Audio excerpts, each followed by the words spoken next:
The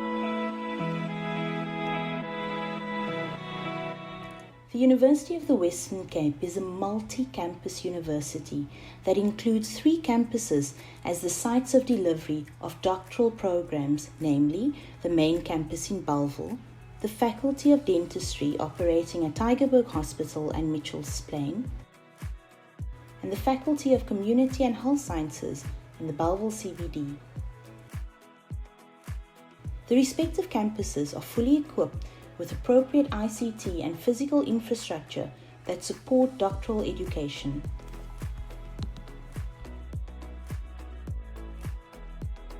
UWC began to evolve from its intended apartheid identity into an institution with aspirations to position itself as a highly ranked, research-led university within the national higher education sector.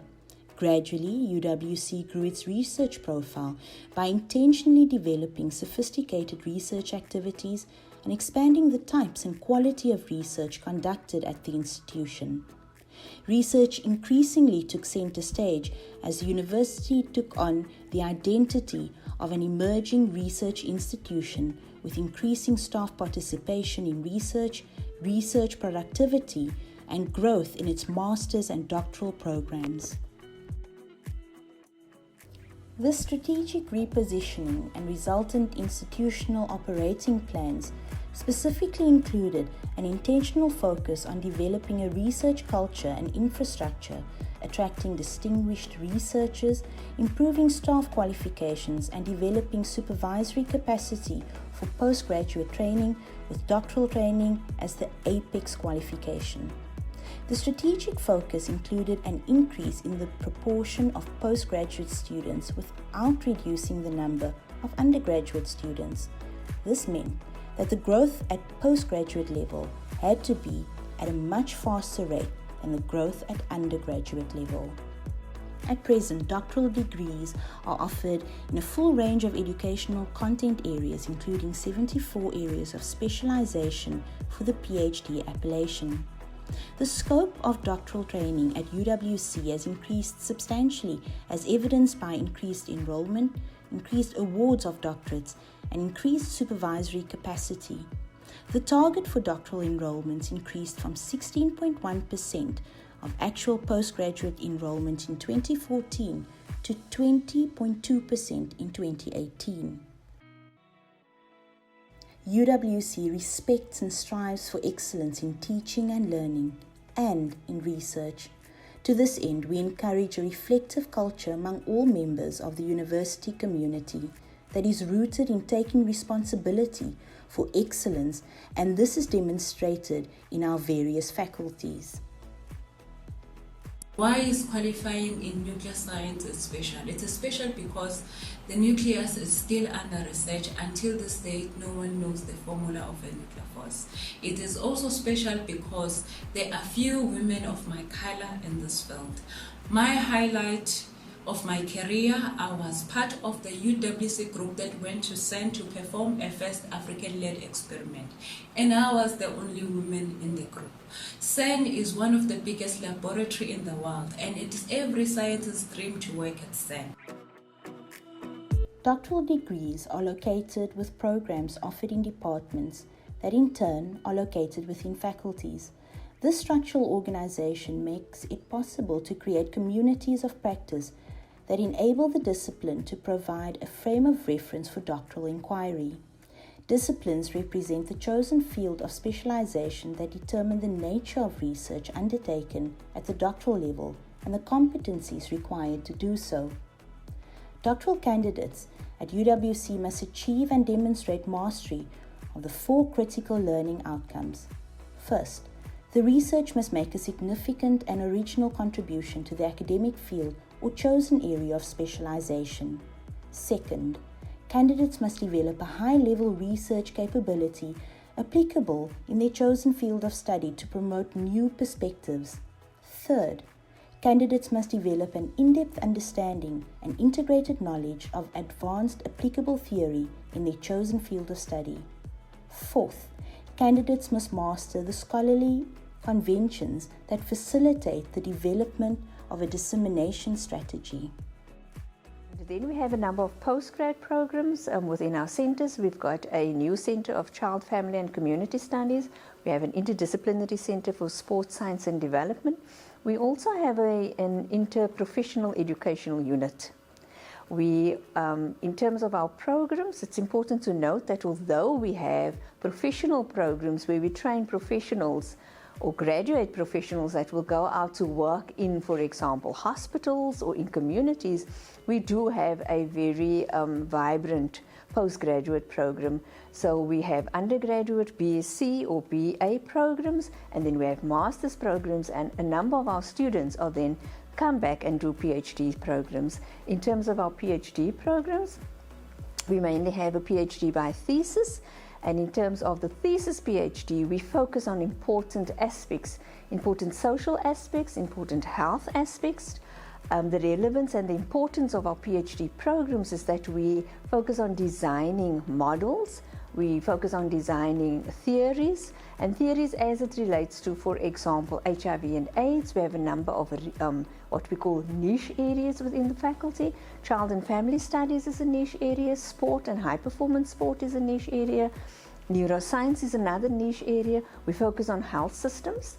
And when we say niche areas, we have a collection of researchers doing research within that area, so therefore a lot of the postgraduate students and the PhD students will then be conducting research in those areas. So it's important to note that the Faculty of Community and Health Sciences, since I think it's 2 years now, we're operating on what we call 2 campuses. And so you're in the currently in the Bellville campus, and in the Bellville campus we have 4 programs: physiotherapy, occupational therapy, the School of Natural Medicine, which I didn't mention previously, and we have a very huge School of Nursing as well. And so we all housed within the Bellville campus, and within the programs of nursing, physiotherapy and occupational therapy, we have postgraduate students. Lots of postgraduate students within the School of Nursing.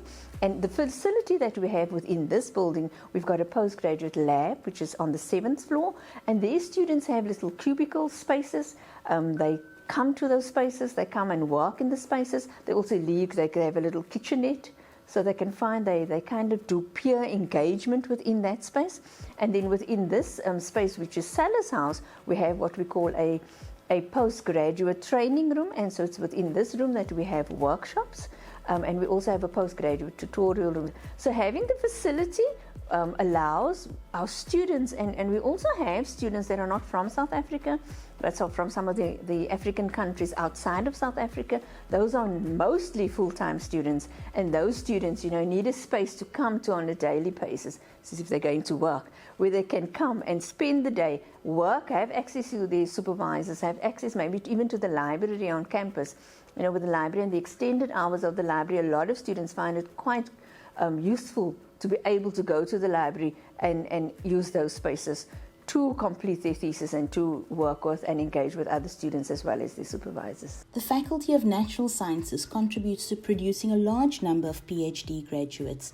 A record number of 52 PhD candidates graduated in 2019.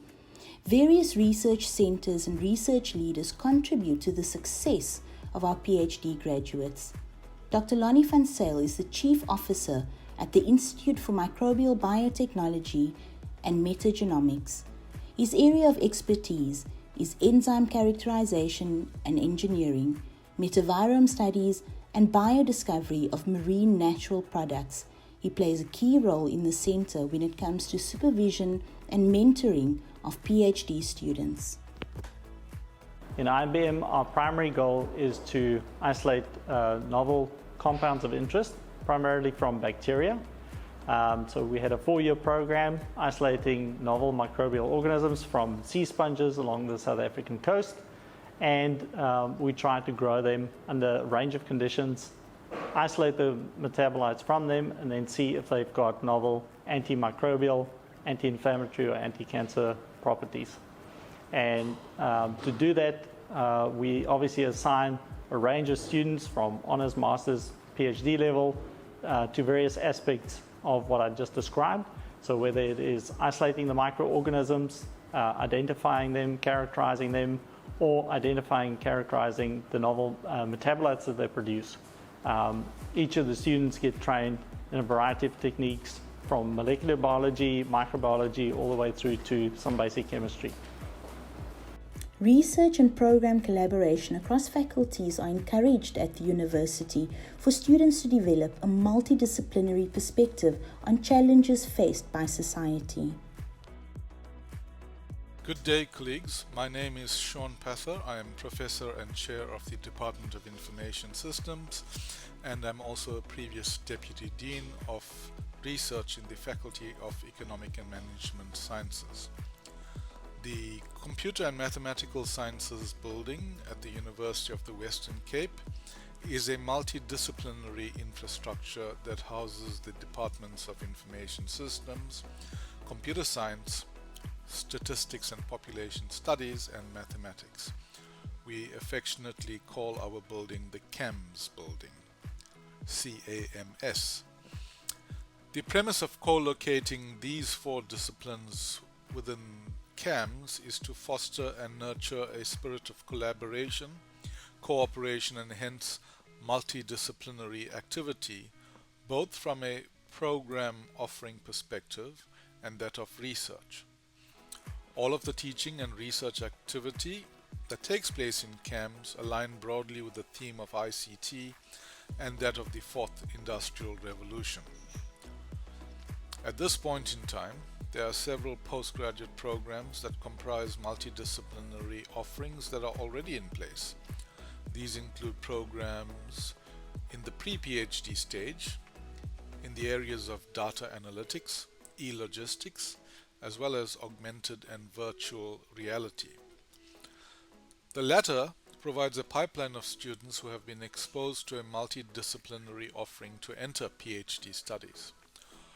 Although we do not yet have a PhD program on our PQM that is necessarily framed as being multidisciplinary, the value proposition of the CAMS infrastructure and the co-location strategy is that students develop a multidisciplinary perspective of real-world problems by the time they are ready for PhD study.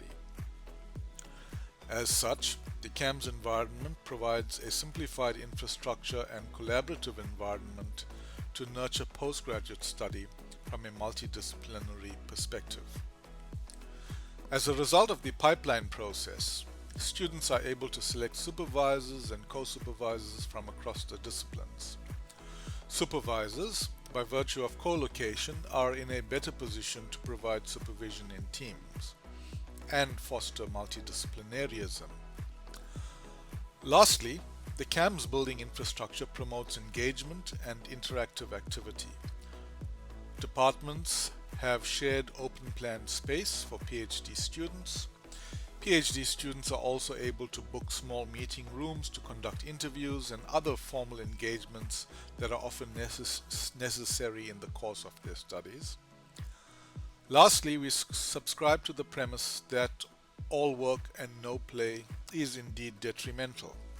Hence, the CAM building has a dedicated lounge for postgraduate students to socialize, rest, and have a meal. This is a private lounge just for postgrad students. Of course, the building also houses a coffee shop and other open plan areas in which students very often socialize. All facilities are open 24 hours.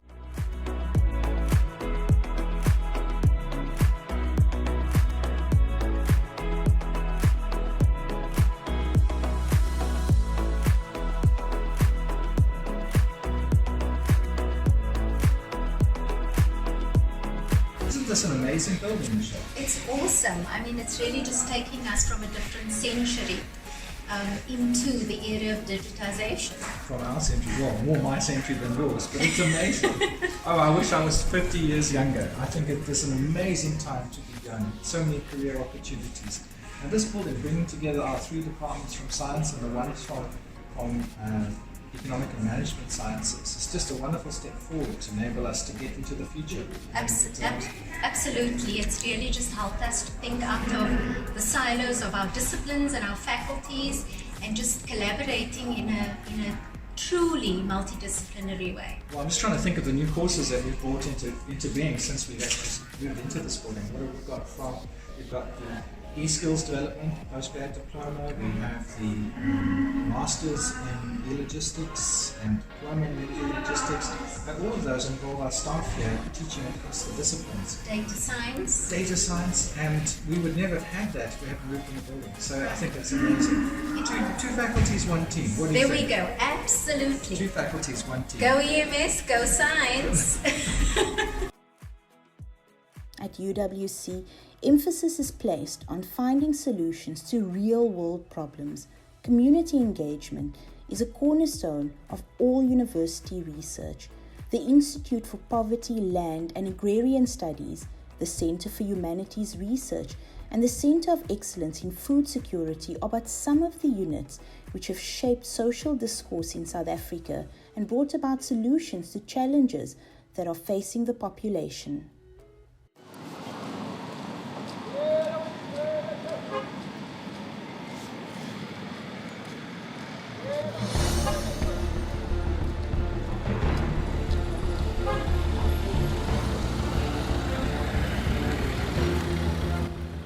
The coronavirus pandemic has brought into sharp focus the fragile nature of our public health and social security structures. With food and nutrition security, economic vulnerability, and job insecurity weighing heavily on the shoulders of mostly single-income, single-parent households.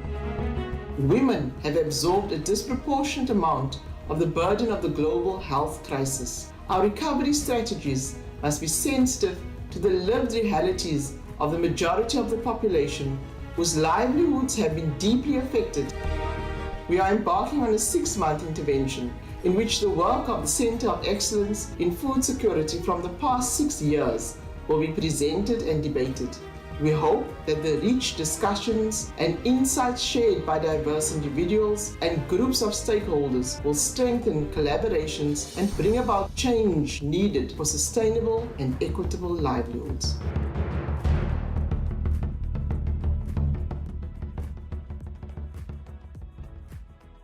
My name is Julian May. I am the director of the DSI NRF Center of Excellence in Food Security, and I am a professor in the Faculty of Economic and Management Sciences located in the Institute for Social Development. I wish to make 2 submissions.